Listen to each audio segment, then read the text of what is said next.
Stop cracking your own neck, your own back, your own spine, and I'm going to tell you why all in this video. If we haven't met yet, my name is Dr. Celia Corbo. I'm a functional health practitioner and licensed chiropractor, and I'm here to help guide you in living your best quality of life. Before I tell you why you should not be cracking your own neck and your own spine and why you should go see a practicing licensed chiropractor, I want you to just click the like and subscribe button very quickly so you can like and subscribe to the channel so I can keep making you guys amazing videos. All right, let's get into it.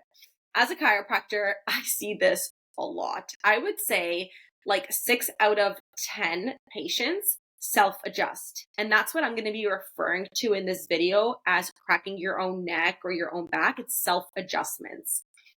I do not encourage self-adjusting. I cannot tell you that I've never self-adjusted. Before going to chiropractic school and before becoming a chiropractor, I actually never saw a chiropractor, and I would kind of crack my own neck or twist my back to the point of an adjustment.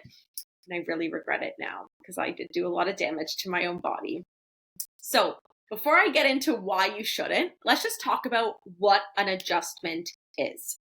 So when you go to a chiropractor, because we're going to talk about an adjustment in that way, what we are doing is we are feeling along the neck, the mid-back, and the low back to where there could be a restriction in the movement of the joints. So the way movement happens in general in the body is actually through 3 systems. The first and the foundational system, or you would say the foundational biomechanical system, is your skeleton. Your skeleton is the framework that basically separates your body from like the internal organs from the external environment. So if you were to get a blow to the ribs, you wouldn't punch the heart, you would punch the ribs, right? So that skeleton is not only a framework, but it's a protective barrier as well. But we need our skeleton to move. Like for example, my wrist, right? What I'm moving is the wrist joints. I'm not moving the bones. If I were to move the bones of my wrist and of my arm, my forearm, I would have to break my bone because bones don't move, they break, right? But what moves are the joints. So I want you to imagine like a door hinge and a door. When you open the door, you don't break down the door. No, you open it because it swings on the hinges. That's what your joints are. They're the hinges of the skeletal system. So that's your first foundational biomechanical system of movement. It's your skeletal system. The second biomechanical system is your muscular system. So your muscles is what most of us want to show through the skin and to look very chiseled and toned and beautiful, but it's not just what that's for. It's also your body's armor. So it protects. So when you get that blow to the ribs, you don't break the ribs because the muscles are there to protect, but it's also to facilitate movement because every single muscle in your body attaches to the skeleton in specific areas, of course. And so in order to move the joints, we have to move the muscles because those 2 things work together. The third system, and this is the ultimate system of movement, is your nervous system or your brain. You actually have an area in your brain called prefrontal cortex. It's actually this frontal area of the brain. And within that prefrontal cortex, you have a specific area called the motor cortex or the primary motor cortex. And that is essentially where all of your movement comes from. It's from this area of the brain, the motor cortex. So anytime you want to make a movement, like I want to move my finger, that just came from my brain. And funny enough, we'll go a little bit into neurology. The left side of the brain controls the right side of the body, and the right side of the brain controls the left side of the body. So it's kind of cool. It works in like an X pattern. The body really loves patterns, and it loves to work in a X pattern like that with a lot of cases. But let's go back to adjustments and movement. So why I want to talk about that, the foundations of movement, is because when you're moving every single day, even in the most subtle ways, these three systems are always, always on. Now, what ends up happening is if you get what we call a restriction, it's because there's been a miscommunication in the movement signal between the skeleton, the muscles, and the nervous system. And what once could move nice and beautifully now gets stuck. It's almost like it's like jammed. Now, when you go for an adjustment, a chiropractor will be able to identify where this restriction exists along the spine predominantly. And then we do an adjustment, which is a very fast adjustment. So we call it a high velocity, low amplitude thrust. Don't worry, you won't have to remember that. But we do this thrust into the segment to open it up again, to let it move nice and freely. So the joint moves again through its full range of motion. The muscles are no longer tight and trying to protect the joint from further harm. And ultimately, your nervous system is re-regulated. So it's like, oh, right, this is how I'm supposed to signal that area of the body to move. So everything gets re-regulated and starts moving a lot better. And that's why it's so important to go to a professional or a chiropractor, because they know exactly where to release these restrictions. And there's also a very methodical way to release these restrictions, but also to make sure that we're enhancing not only the biomechanics of the body, but the neurological foundations of the body as well. And what I mean by that is there was actually a study done where they saw that through the adjustment of a specific section called occiput C1, which is at the very, very top, kind of right behind the ear area of the head and neck. But with that adjustment in specifics, it illuminated the prefrontal cortex of the brain. Now, why do we care about that? We care about that because the prefrontal cortex of your brain is one of the 5 lobes, but this is the lobe that makes us human. Compared to many other species on planet Earth, our prefrontal cortex is the most developed, and this is the area that's responsible for decision-making and personality, judgment, even speech and movement. So with an illumination of this area, we can be better humans. So getting an adjustment isn't just to relieve your body of pain or release those restrictions. It's to make your brain work so much better and at a higher level. Needless to say, going back to the adjustments, when you go see a chiropractor that also understands that, because there are some chiropractors that don't, they just adjust wherever they need to adjust because they're pain focused, they're pain based, and that's totally fine. When you go to someone that knows the functional neurological applications and understanding of the adjustments, not only do you move better and feel better, but your brain starts to work better and you start to perform and be a high-performing human or entrepreneur, if you're an entrepreneur. So why do I not want you to self-adjust? Well, it's very easy to self-adjust the neck, let's say as an example, but specifically the lower region. So if you are a self-adjuster, the next time you go to crack your own neck, where do you feel the pop? Do you feel it down here or do you feel it up behind the ear? Chances are you're feeling it down below. Now, the reason I want to bring that to your attention is because this is not necessarily the area that we want to continuously crack. You see, all of our movement from our head and neck comes from this top area. There are really special segments of the spine between the skull, the first and second bones of the spinal column. And this specific section in particular, the skull, the first and second bone, is where we nod our head yes and where we shake our head no. everything else from C3 to C7, which are the remaining segments of your spinal column, they're just following the action from C1 and C2 and skull through that nodding or shaking of the head. So when you're cracking your neck and you're getting down here, what you're doing is you're not cracking the right area because you're just going to feel like you need to crack it again in like 5 to 10 minutes because what's really stuck is probably up at the top. And that's not getting released when you're cracking your own neck or your own spine. Another reason I don't want you to self-adjust is spinal instability. When you are self-adjusting a segment over and over and over, like I mentioned previous, you're not getting the area that's stuck, but what ends up happening is you put more motion through the area that you keep cracking on your own. So what the body innately wants to do is to prevent that from becoming unstable.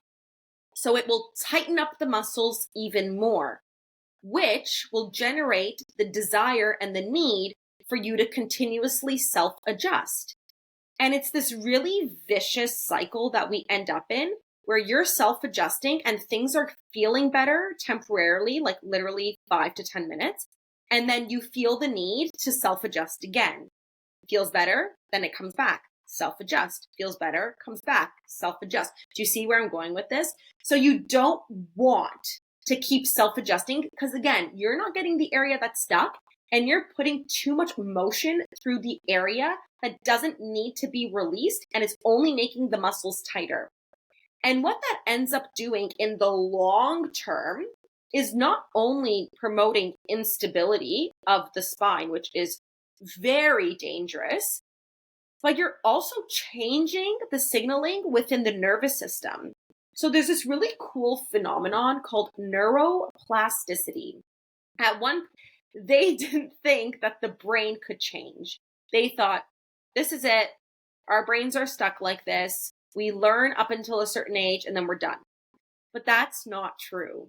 There is such a phenomenon called neuroplasticity, which is this wonderful ability that your nervous system has to rewire itself and make these new connections within that system in order to still function. This could be an amazing phenomenon, and it could also work to your detriment because if you are going to keep doing something over and over and over again that you're not supposed to do, your body will make neuroplastic changes and it will start to adopt this new habit and reconfigure the connections to this specific section and use it differently than what it should. Now, that really long description was called compensation. I'm sure you've all heard of that word before, compensation. It's when you're using a structure of the body differently than what it's intended to be used for because you've changed the signaling to that area. Now, not many people know that that's what compensation is. They think compensation is kind of like this transactional thing, like, today I'm hurting. I'm going to use this muscle today instead of the one I'm supposed to use, but don't worry, tomorrow I'll go back to normal. That's not the case. Your nervous system is rewiring itself. So when you are using different muscles, the next day, things don't go back to normal because you're rewiring, and forming these new neurological connections to use different areas of the body. We don't want that. That's what generates pain. Woo, we got there. Pain. Who's never heard of that word before? It's a scarcity to not hear that word, especially in today's society with everyone being so sedentary or overdoing it at the gym, doing too much too soon because they're trying to make up for something. I don't know what is going on. But when it comes to pain, I want you to remember that it's just a signal between the brain and the body that's not working properly. So your brain is trying to tell your body, please stop using me because I'm hurting. Go get me help. But in the meantime, I'm going to try and make sure that we don't get distracted by this sensation. And that's exactly what happens. We crack our own neck. the pain or the sensation goes away, but then it comes back. So we crack it again. The pain goes away, but then it comes back. So all you're doing is you're just trying to eliminate this signal, but you're not fixing the problem. And that's a problem in itself, because if you're not going to fix the problem, it's just going to turn into a bigger problem. Let's just be honest. So that's why when it comes to self-adjusting the spine, and I know I'm talking a lot about the neck right now, but I'm really talking about even the low back, even the way you crack your knuckles. You shouldn't be cracking them with the motion down like this. Like, there's a certain way that your body, if you know absolutely nothing about the body, stop trying to fix yourself, because chances of you doing it right are very slim. I'm not saying you don't know what you're doing. You know your body better than anyone else. But I'm going to be very honest with you. It's like going to fix a car and you don't know how to change a tire. Who are you going to call? I'm calling my mechanic, or I'm calling CAA. I'm not trusting myself to fix my car. I don't know a damn thing about my car, right? I didn't study to be a mechanic. I don't know. So why am I going to try and fix it and possibly make it worse? Shouldn't I just call the right person and get help? But remember, a car is a temporary fix. Once you fix the car and you're on top of keeping that fix in good shape, probably don't need your mechanic for another little while, right? Whereas your body is a lot more complicated than a car, and you're probably going to need a little bit more guidance and a little bit more support during your journey of healing, because it's not just like, woo, I'm healing and we're going up on this beautiful trajectory of feeling better and everything is sunshine and rainbows. No, it's a roller coaster. The healing journey is tremendously, it could be very humbling. It can be very frustrating. I've definitely felt all of the emotions along my healing journey, because I honestly have been through the ringer. And I can tell you that when I learned about self-adjusting and what it was really doing to my spine, I was like, what the heck? Needless to say, now this is a personal thing, I actually have a disc herniation in my neck. And I'm pretty convinced. I remember a specific episode of when my neck really hurt. And I think that was the start of the herniation. And then just with constantly, repeatedly not taking care of my spine, doing things incorrectly, not understanding the principles of chiropractic, because I know about nutrition. I know about health. I've been saying that for so many years. But I didn't know about chiropractic until I went to chiropractic college and became a chiropractor and saw a chiropractor that I continue to see, until I knew what self-adjusting was doing to my body. I was doing a lot of harm. And I can honestly say that my disc herniation is a result of many years of mistreating my body, overdoing it at the gym, not giving myself proper recovery, self-adjusting. I don't want to say eating wrong foods, because I've always eaten the right foods, but I never really had a healthy relationship with food. So I was very stressed and probably not absorbing my nutrients very well, and not having good mindset for healing. Like, I can honestly say from the depths of my core that is why I have a disc herniation in my neck. And you know what? I've done a lot to rehab it, because I did get this disc herniation within my career. And I did do the proper precautions and the proper rehab for it. But still to this day, it flares up. I don't self-adjust anymore. I eat all the healthy foods. I'm not overdoing it at the gym. So why is it flaring up? Well, it's simply because there still exists something there physically. Chemically, the flare-up is inflammation. And then emotionally, usually these flare-ups are happening when I'm hella stressed, or when I'm not feeling like myself. When I am in a lower vibration, I have a flare-up. Isn't that funny? Isn't that so funny how your emotional health can dictate your physical and your chemical health? And this isn't just stuff that I'm making up because it's a theory. This has been studied. This has actually been studied, that your thoughts can affect the way your body feels. It's actually called the neuromatrix of pain. There is this theory that your brain, when you think of something, it elicits an emotion, and then that can resonate in through the body. And it just makes sense because a lot of my patients, when I see them for chiropractic, or a lot of my clients, when I see them for functional health, I ask about the emotional health of the body. I'm asking them, what stresses you out? How do you regulate your stress? Do these ailments feel more pronounced in your body when you're stressed? And 10 out of 10, yes, to all three of those questions. They have that emotional trigger. And if a patient says, I don't know, or no, they'll come back the next appointment and be like, yeah, I do. I have yet to hear someone in my office or on my Zoom calls say no. And it's just bewildering how much we are not taking into consideration our emotional health, how we're only focusing on the physical health, just doing the cracking by ourselves to get things to feel better, and how we're not really doing as much as we should for the chemical. Like, we know we need to eat healthy. We know we need to stop using drugs and alcohol. We know that medication is a wonderful short-term type of solution, but it's not a great long-term solution. We know all of these things, but are we doing the things that we need to do? Are we seeing the chiropractor to stop self-adjusting, promote stability in the spine, reactivate and bring harmony to the systems of the nervous system, the muscular system, and the skeletal system? Are you eating a healthy diet? Are you meal prepping to make sure that inflammation stays low in the body? So these flare-ups and this need to crack isn't happening because you're consuming foods that are not fueling you.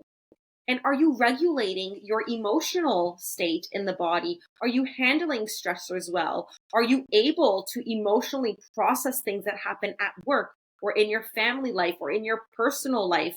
Are you able to handle it? Or are you not, and you're just shoving it under the rug, and then all of a sudden you have a flare up? This is what I work with my clients with functional health. I want to help you heal. And I know this was about self-adjusting, and it still is, because as a chiropractor, I work with my patients on this as well. But from a global perspective, I can't adjust you over a screen. So with all of my functional health clients, I recommend go see a chiropractor, go see a physical therapist, just go see someone that is going to help you keep your body in check, not from like a physical activity exercise point of view. We'll do that together as well, but from a rehabilitative point of view, keeping your body in a positive frequency of healing. And then we dive into the nutritional, we dive into the functional lab work tests, we dive into all of that because that's important to know objectively where you stand biochemically so we can fix all of that. We can give your body the proper fuel that it needs based off of your DNA, based off of your genetics, so you can have healthy internal environment. You can have a healthy brain. You can support your thyroid. You can support your metabolism, and you can control inflammation. So you're not going on this bender of flare-ups all the time because you're eating the wrong foods or you're using the wrong supplements, right?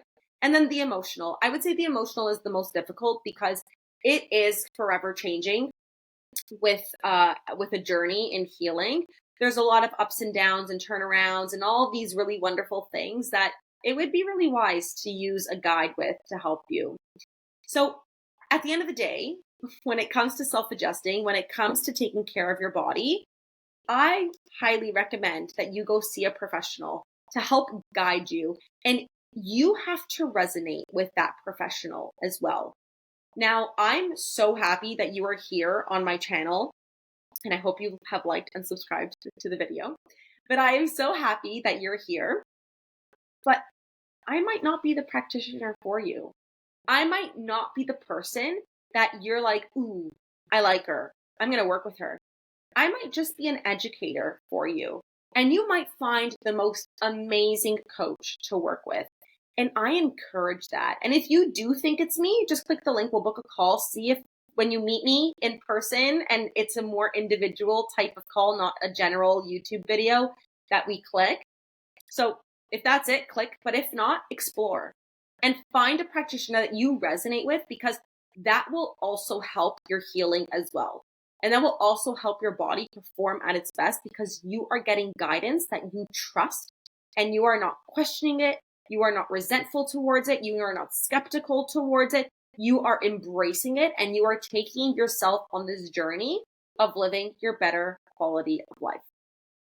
So at the end of the day, stop self-adjusting. You're not doing yourself any favors. You are just making everything looser and tighter all at the same time. You're getting your joints to move more. Your muscles are getting tighter. Your nervous system is getting all thrown off.